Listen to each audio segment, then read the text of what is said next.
If there is one genre that I've followed closely over the past few years more than any other, it would be the roguelike. The reason for this is due to the vast variety of gameplay styles that have merged with the roguelike formula. The Binding of Isaac, Monolith, Nuclear Throne, Rogue Islands, Tower of Guns, The Consuming Shadow, and FTL, just to name a few. And there really isn't much that hasn't already been done. But even with that being the case, there is still the occasional roguelike game that surprises me with new and interesting ways of refreshing the now at times stale genre. And the game we're looking at today is one such game that is bringing a breath of fresh air to the roguelike genre in more ways than one. Fission Superstar X is an upcoming roguelike shooter that is being developed and published by Turbo Pelvis 3000 Inc. It is scheduled to release at some point in the first quarter of 2019. Fission Superstar X combines elements of FTL with the 2D shooter genre to create an exciting and action-packed game with tons of creativity and hilarity throughout. The plot of Fission Superstar X centers around scientist Dr. Leopold. His mission to tour the solar system. While building the most powerful nuclear bomb in the universe, he suddenly began to hear it talk to him, claiming that it wants to be a superstar. Having heard his precious bomb he called Celine speak to him, Leopold scraps his original plan of mass destruction and sets about a new mission. That mission is to tour the solar system and make his latest creation's wishes to become a reality, for the bomb to become a superstar. And any planet that doesn't go with the plan will be destroyed. And so Leopold builds a ship along with creating 2 clones to man it, sets out on his solar tour to make Celine the superstar nuclear bomb it supposedly said it wanted to be. The plot to Fission Superstar X, like most roguelikes, takes more of the back seat and is only there for the sake of setting, universe building, and an objective for the player to complete. Other than that, it is a game that is solely about gameplay. Of what plot there is, it is a fun one even if not very complex or in depth. It alone sets the silliness and humour right from the get-go that the game in its entirety presents. And with that said, there is plenty of information given to the player about the solar system the game is set in, with incoming communications coming in at the end of each level. These communications give little bits and pieces of background information on the likes of Dr. Leopold and the various races you face off against. It gives the player a better insight into the universe and it really helps absorb you into it. It makes up for what is missing of deep and complex plot, so for what it lacks in plot, it more than makes up for in bits and pieces of lore. The plot and pretty much everything else about Fission Superstar X doesn't take itself seriously in any regard. Having such a silly and over-the-top plot may not be everyone's cup of tea, but for those who enjoy it, there is certainly a breath of fresh air to be had. Very few games can pull off the over-the-top universe without it becoming somewhat cringeworthy, but Fission Superstar X has certainly done it very well. It is the gameplay of Fission Superstar X that is the true star of the show. At the beginning of a playthrough, you get to choose what DNA points, which are essentially skill points, you place into your clone's stats. The 3 skills being aim, armor, and skill. Aim helps with accuracy when shooting from the pilot's turret during combat. The higher it is, the straighter and more accurate each shot is. Armor is your pilot's overall health points, resulting in more hit points the higher the skill is. The third and final is skill. This applies to the character's profession, with the pilot's being the ability to increase all other crew members' proficiency with their specialized skill. At first you'll only have 2 DNA points available to you, but more are unlocked throughout the game, though exactly how still remains a mystery for me. Having the skill points and being able to choose how you want your pilot to start off is a nice touch that while at first won't make a huge difference, but once you start stocking up points will begin to make things a whole lot easier, at least for the early stages of the game. Not to mention it gives the player the ability to be more tactical from the start when deciding how they want their pilot to be in accordance with how they plan on dealing with the playthrough. Once you've created your clone, you get to choose another crew member to bring with you, the choices being scientist, engineer and medic, each with their own specialities. The scientist can slightly increase the crew's armor, the engineer repairs the ship and the medic heals your crew members. As to which additional crew member you bring with you doesn't make a huge difference, as you will quickly begin hiring new crew members as you progress. The big difference it does make is the position of an additional turret, with each type of crew member having their designated position on your ship, so choosing the right person for your weakest point of defense on the ship is essential, otherwise you will be completely defenseless on one side, making for some tactics from the very beginning. Along with choosing your fellow crew member, you can also choose what ship to use, assuming you have unlocked any. You unlock additional ships by landing on planets and detonating the bomb, ending the run. Each of the ships is unique and have their own strengths and weaknesses. For example, the starting ship is an all-rounder, having decent armor and is okay with movement, while the Pluto ship is a smaller vessel with lighter armor but can move around at a much faster pace. It results in each of the ships changing up the gameplay quite a bit, as you need to adapt how you play in accordance to the strengths and weaknesses of the ship you are using. This results in there being plenty of replayability with the game, not to mention the pretty decent amount of ships available to unlock. The final feature before you actually begin the game is where you get to mess around with the modifiers. Essentially what these are limitations to keep the game as balanced as possible, creating a slow and gradual increase in difficulty as you progress. You can turn off any or all of these limitations if you wish to do so, resulting in the difficulty of the game increasing with each one you turn off. And each one you turn off gives a different and somewhat crazy and humorous name for the difficulty, with the names getting more ridiculous the higher it increases. While the modifiers are not something that I would personally have much interest in, from a design standpoint they are a great idea. They allow players to fiddle around with how the game works, increasing the difficulty if they so wish to do so, and getting to choose where they can adjust it to suit their strengths and weaknesses. It results in the game being perfect for pretty much anyone, those looking to play the game normally to those looking for a challenge to the most masochistic gamers on the planet. It gives something to everyone and a huge amount of replayability to the game, and this is just the first few screens before even actually starting the gameplay. The choices that are given to the player prior to starting a playthrough is phenomenal, and by far the greatest of all roguelikes I've played. It results in the game having a ton of content right from the get-go, and that is before even getting the main course. It really is some clever design that offers up massive amounts of game-changing possibilities without any complexity to it. Then there is the gameplay itself. At the start of the game, after your ship is launched, you will need to defend it against oncoming enemies. Depending on what additional crew member you chose will determine where your second turret is if you didn't choose to give your pilot a more powerful turret. Essentially how this works is that you can only shoot in the line of sight of each turret. This means if you've no turrets on the bottom of your ship, you won't be able to shoot at enemies there, resulting in you having to position the ship to where the enemy is at a point where the turret can shoot at it. Even when you have a crew of 4, there are still little blind spots on your ship, so you need to constantly keep alert and move your ship into a position where enemies are in the turret's line of sight. Along with your turrets, the ship also has a shield that is activated by holding down the right mouse button. This shield will block off any incoming enemy projectiles, but will not protect you from melee attacks like chainsaws or close range wave-like weapons. Getting the hang of using the shield becomes essential as you progress in the game. Without it you will quickly die, especially against bosses. But the downfall that comes with having such a powerful form of protection is the energy consumption. Every weapon on your shield uses your ship's energy, which automatically and gradually regenerates. If your energy runs too low, you will neither be able to use the shield or your turrets. This results in the player needing to be tactical about their weapon and shield usage.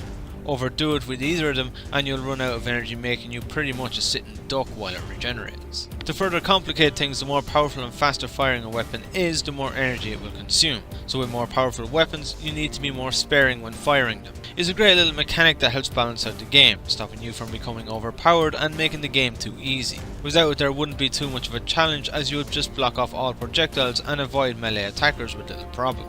Each ship in the game, enemies included, has weak points.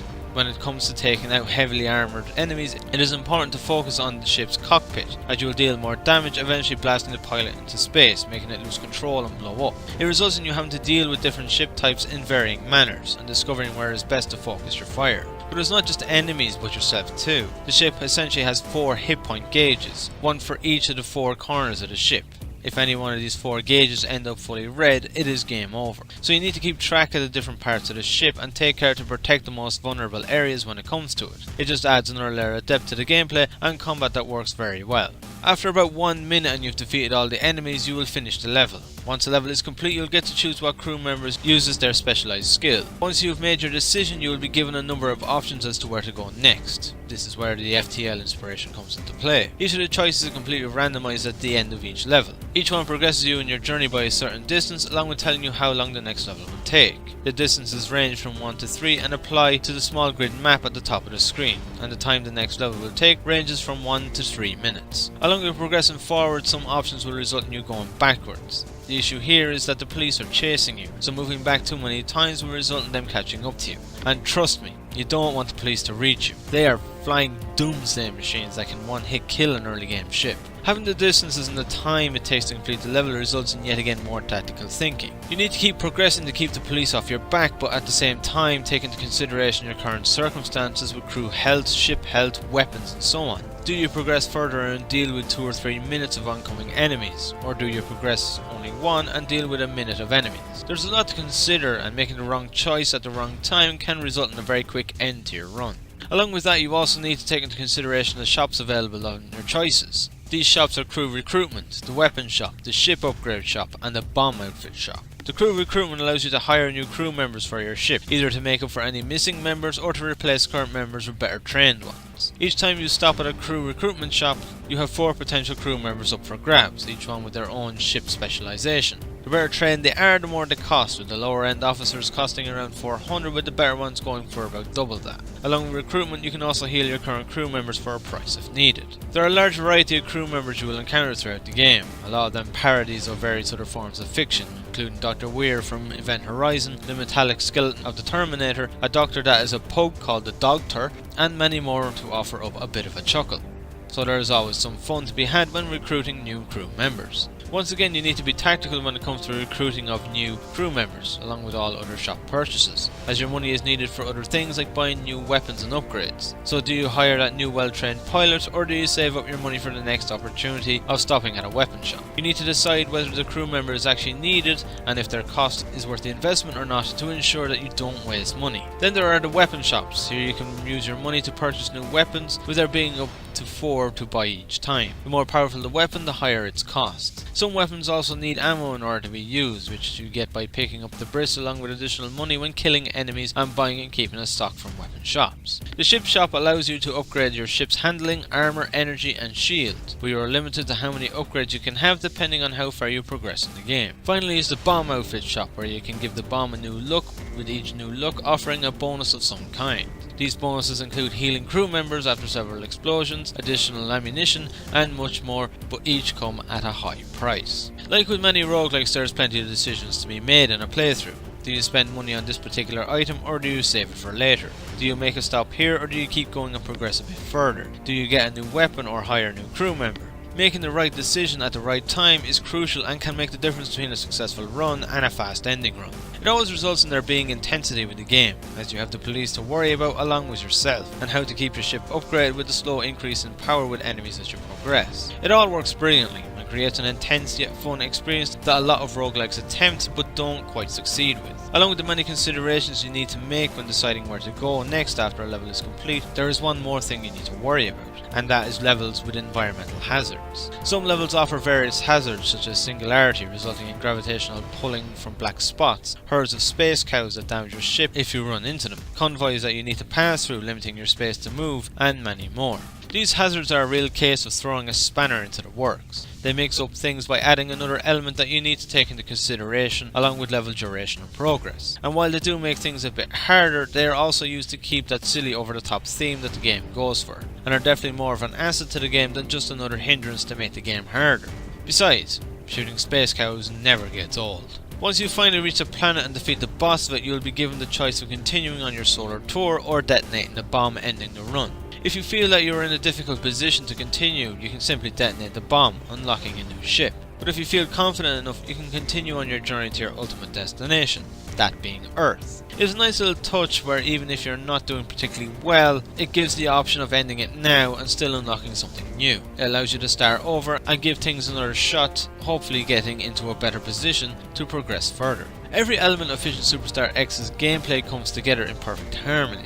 From choices of your crew, ship and modifiers at the beginning, to having to decide where to go next and taking into consideration distance and level duration, to hiring and purchasing of crew members, weapons and upgrades, to the combat and managing the energy levels and positioning of your ship, to turret lines of sights. Everything just fits in so brilliantly and feels like it belongs to the game, while creating an intense and riveting yet humorous and light-hearted experience throughout that everyone of all levels can enjoy. Is there anything I can criticise about the game? Well, only a few minor things are expected with an early build of a game that is still in development. Some enemies are a bit too powerful, especially the melee ones. Because of their speed, it is easy for them to sneak up behind you very quickly and take a massive chunk out of your ship's health. But it's just a minor balancing issue that is to be expected. The only other thing I would like to see is a few more unlocks as you progress in the game. From what I can tell, the only unlocks are new ships. Some new unlockable weapons, crew recruitment members, bomb outfits and so on will definitely give the game a little bit more replayability, along with something else to aim for. Aside from that, I've nothing to complain about with the gameplay of Fission Superstar X. If you love roguelikes, complex and intense gameplay, or anything that has a bit of over the top humour to it, it is definitely a game that you need to add to your wishlist.